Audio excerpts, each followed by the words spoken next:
जय श्री कृष्ण। मनुष्याणां सहस्रेषु कश्चिद्दति सिद्धये यत्तामपि सिद्धानां कश्चिन्मां वेत्ति तत्त्वतः। अध्याय 7 श्लोक 3। व्याख्या। मनुष्याणां सहस्रेषु कश्चिद्दति सिद्धये, हजारों मनुष्यों में कोई एक ही मेरी प्राप्ति के लिए यत्न करता है। तात्पर्य है कि जिनमें मनुष्यपना है, अर्थात जिनमें पशुओं की तरह खाना पीना और ऐश आराम करना नहीं है, वे ही वास्तव में मनुष्य है। उन मनुष्यों में भी जो नीति और धर्म पर चलने वाले हैं, ऐसे मनुष्य हजारों हैं। उन हजारों मनुष्यों में भी कोई एक ही सिद्धि के लिए यत्न करता है, अर्थात जिससे बढ़कर कोई लाभ नहीं, जिसमें दुख का लेश भी नहीं और आनंद की किंचित मात्र भी कमी नहीं, कमी की संभावना ही नहीं। ऐसे स्वतः सिद्ध नित्य तत्व की प्राप्ति के लिए यत्न करता है। जो परलोक में स्वर्ग आदि की प्राप्ति नहीं चाहता और इस लोक में धन मान भोग कीर्ति आदि नहीं चाहता, अर्थात जो उत्पत्ति विनाशील वस्तुओं में नहीं अटकता और भोगे हुए भोगों के तथा मान बढ़ाई आदर सत्कार आदि के संस्कार रहने से, उन विषयों का संग होने पर, उन विषयों में रुचि होते रहने पर भी जो अपनी मान्यता उद्देश्य विचार सिद्धांत आदि से विचलित नहीं होता, ऐसा कोई एक पुरुष ही सिद्धि के लिए यत्न करता है। इससे सिद्ध होता है कि परमात्मा प्राप्ति रूप सिद्धि के लिए यत्न करने वाले अर्थात दृढ़ता से उधर लगने वाले बहुत कम मनुष्य होते हैं।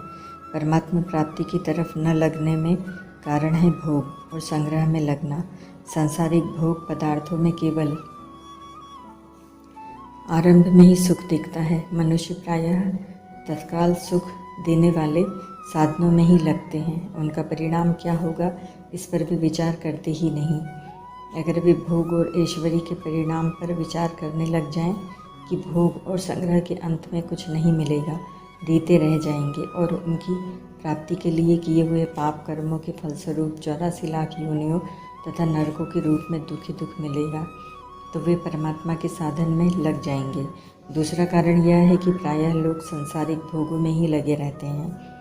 उनमें से कुछ लोग संसार के भोगों से ऊंचे उठते भी हैं, तो वे परलोक के स्वर्ग आदि भोग भूमियों की प्राप्ति में लग जाते हैं, परंतु अपना कल्याण हो जाए, परमात्मा की प्राप्ति हो जाए, ऐसा दृढ़ता से विचार करके परमात्मा की तरफ लगने वाले लोग बहुत कम होते हैं। इतिहास में भी देखते हैं तो सकाम भाव से तपस्या आदि साधन करने वालों के ही चरित्र विशेष आते हैं। कल्याण के लिए तत्परता से साधन करने वालों के चरित्र बहुत ही कम आते हैं। वास्तव में परमात्मा तत्व की प्राप्ति कठिन या दुर्लभ नहीं है, प्रत्युष इधर सच्ची लगन से तत्परता पूर्वक लगने वाले बहुत कम हैं। इधर दृढ़ता से न लगने में संयोगजन्य सुख की तरफ आकृष्ट होना और परमात्मा तत्व की प्राप्ति के लिए भविष्य की आशा रखना ही खास कारण है। प्रायः लोग इस तीसरे श्लोक को तत्व की कठिनता बताने वाला मानते हैं, परंतु वास्तव में यह श्लोक तत्व की कठिनता के विषय में नहीं है, क्योंकि परमात्मा तत्व की प्राप्ति कठिन नहीं है। प्रत्युत तत्व प्राप्ति की उत्कट अभिलाषा होना और अभिलाषा की पूर्ति के लिए तत्व की जीवन मुक्त महापुरुषों का मिलना दुर्लभ है, कठिन है। यहाँ भगवान अर्जुन से कहते हैं कि मैं कहूँगा और तू जानेगा। तो अर्जुन जैसा अपने श्रेय का प्रश्न करने वाला और भगवान जैसा सर्वज्ञ कहने वाला मिलना दुर्लभ है। वास्तव में देखा जाए तो केवल उत्कट अभिलाषा होना ही दुर्लभ है, कारण कि अभिलाषा होने पर उसको जानने की जिम्मेवारी भगवान पर आ जाती है। यहाँ तत्वतः कहने का तात्पर्य है कि वह मेरे सगुण निर्गुण साकार निराकार शिव शक्ति गणेश सूर्य विष्णु आदि रूपों में प्रकट होने वाले और समय समय पर तरह तरह के अवतार लेने वाले मुझको तत्व से जान लेता है, अर्थात उसके जानने में किंचित मात्र भी संदेह नहीं रहता और उसके अनुभव में एक परमात्मा तत्व के सिवा संसार की किंचित मात्र भी सत्ता नहीं रहती। परिशिष्ट भाव कर्मयोग ज्ञान योग ध्यान योग आदि जितने साधन हैं, उन साधनों से यत्न करते हुए जो सिद्ध हो चुके हैं, ऐसे जीवन मुक्त ज्ञानी महापुरुषों में भी सब कुछ भगवान ही हैं। इस प्रकार भगवान के समग्र रूप को यथार्थ रूप से अनुभव करने वाले प्रेमी भक्त दुर्लभ हैं। धर्मशील विरक्त अरुज्ञानी, जीवन मुक्त ब्रह्म पद प्राणी, सब ते सो दुर्लभ सुर राया, राम भगति रत गत मद माया। मानस। इसी अध्याय का 19वां श्लोक। यतितामपि सिद्धानाम, वे सिद्ध अर्थात जीवन मुक्त पुरुष अपनी स्थिति मुक्तावस्था से असंतुष्ट हैं और उनके भीतर परम प्रेम अनंतरस को प्राप्त करने की उत्कंठा है, भूख है। इसीलिए ब्रह्म सूत्र में आया है, मुक्तोपसृप्यव्य पदेशात् 1-3-2। उस प्रेम स्वरूप भगवान को मुक्त पुरुषों के लिए भी प्राप्तव्य बताया गया है। कारण यह है कि मुक्त होने पर नाशवान रस की कामना तो मिट जाती है, पर अनंत रस की भूख नहीं मिटती। वह भूख भगवान की कृपा से ही जागृत होती है। तात्पर्य है कि जो भगवान पर श्रद्धा विश्वास रखते हुए साधन करते हैं, जिनके भीतर भक्ति के संस्कार हैं, उनको भगवान ज्ञान में संतुष्ट नहीं होने देते, उसमें टिकने नहीं देते और उनकी मुक्ति के रस को फीका कर देते हैं। सिद्ध मुक्त तो कर्मयोगी, ज्ञान योगी, ध्यान योगी आदि सभी हो सकते हैं, पर भगवान के समग्र रूप को जानने वाले सब नहीं होते। अतः यतितामपि सिद्धानाम पदों का तात्पर्य है कि वे यत्न करते हुए अपनी पद्धति से सिद्ध तो हैं गए, पर मेरे समग्र रूप को नहीं जान सके। कारण कि मेरे समग्र रूप को पराभक्ति से ही जाना जा सकता है। भक्त्या मामभिजानाति यावान्य शचास्मि तत्वतः। गीता 8:55। कशिचन माम वेत्ति तत्वतः। यह माम पद समग्र परमात्मा का वाचक है। भगवान के समग्र रूप को भगवान की कृपा से ही जाना जा सकता है, विचार से नहीं। गीता 10वें अध्याय का 11वां श्लोक।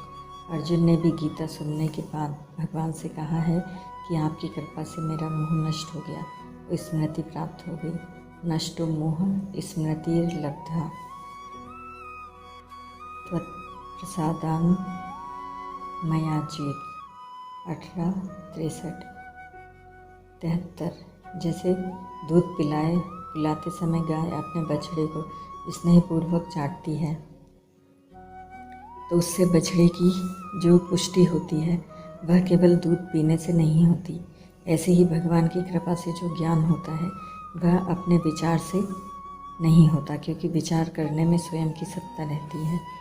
केवल निर्गुण को जानने वाला परमात्मा को तत्व से नहीं जानता, प्रत्युत सगुण निर्गुण दोनों को समग्र को जानने वाला ही परमात्मा को तत्व से जानता है। कर्मयोग से शांत आनंद शांति की प्राप्ति होती है, क्योंकि संसार के साथ संबंध होने से ही अशांति होती है।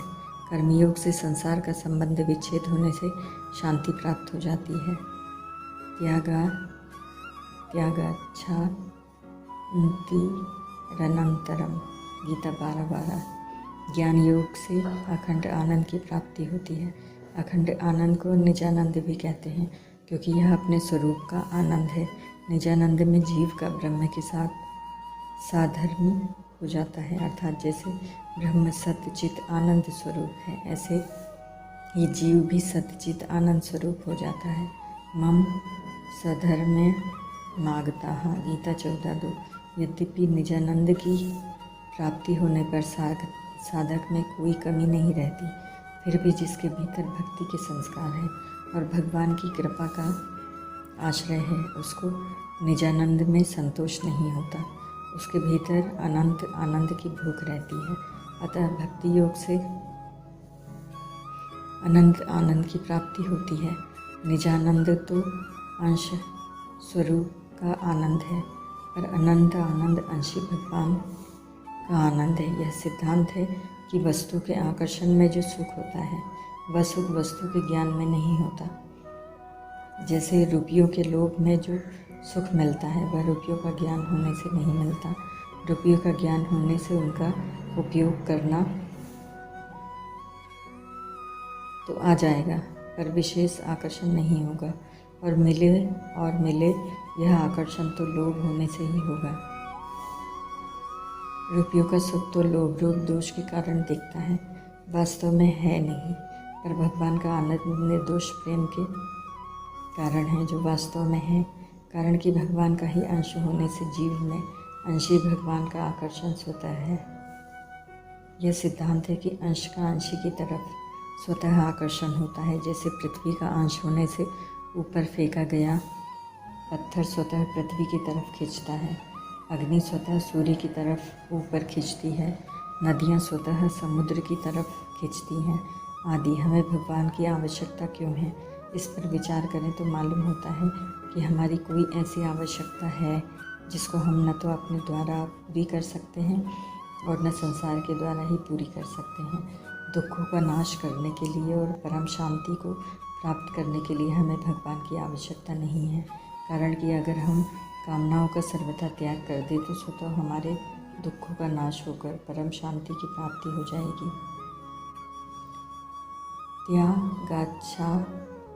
गाच्छान्ति रन्मन्तरम, अर्थात हम मुक्त हो जाएंगे। हमें परम प्रेम की प्राप्ति के लिए ही भगवान की आवश्यकता है, क्योंकि हम भगवान के ही अंश हैं। जो मनुष्य सांसारिक दुखों से छूटना चाहता है, पराधीनता से छूटकर स्वाधीन होना चाहता है, उसकी मुक्ति हो जाती है। परंतु जो मनुष्य संसार से दुखी होकर ऐसा सोचता है कि कोई तो अपना होता जो मेरे को अपनी शरण लेकर अपने गले लगाकर मेरे दुख, संताप, पाप, अभाव, भय, निरस्ता आदि को हर लेता, उसको भक्ति प्राप्त हो जाती है। तात्पर्य यह हुआ कि मुक्ति पाने के लिए ईश्वर की आवश्यकता नहीं है, प्रत्युत भक्ति पाने के लिए ईश्वर की आवश्यकता है। जब मनुष्य इस बात को जान लेता है कि इतने बड़े संसार में, अनंत ब्रह्मांडों में कोई भी वस्तु अपनी नहीं है, प्रत्युत जिसके एक अंश में अनंत ब्रह्मांड वही अपना है, तब उसके भीतर भगवान की आवश्यकता का अनुभव होता है। कारण कि अपनी वस्तु वही हो सकती है जो सदा हमारे साथ रहे और हम सदा उसके साथ रहें, जो कभी हमारे से अलग ना हो और हम कभी उससे अलग ना हो। ऐसी वस्तु भगवान ही हो सकते हैं। अब प्रश्न यह उठता है कि जब मनुष्य को भगवान की आवश्यकता है तो फिर भगवान मिलते क्यों नहीं। इसका कारण यह है कि मनुष्य भगवान की प्राप्ति के बिना सुख आराम से रहता है। वह अपनी आवश्यकता को भूले रहता है। वह मिली हुई वस्तु, योग्यता और सामर्थ्य में ही संतोष कर लेता है।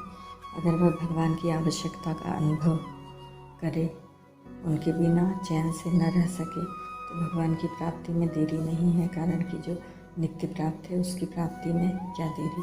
भगवान कोई वृक्ष तो है नहीं कि आज आएंगे, बोएंगे और वर्षों के बाद फल मिलेगा। वे तो सब देश में, सब समय में, सब वस्तुओं में, सब अवस्थाओं में, सब परिस्थितियों में ज्यों की त्यों विद्यमान हैं।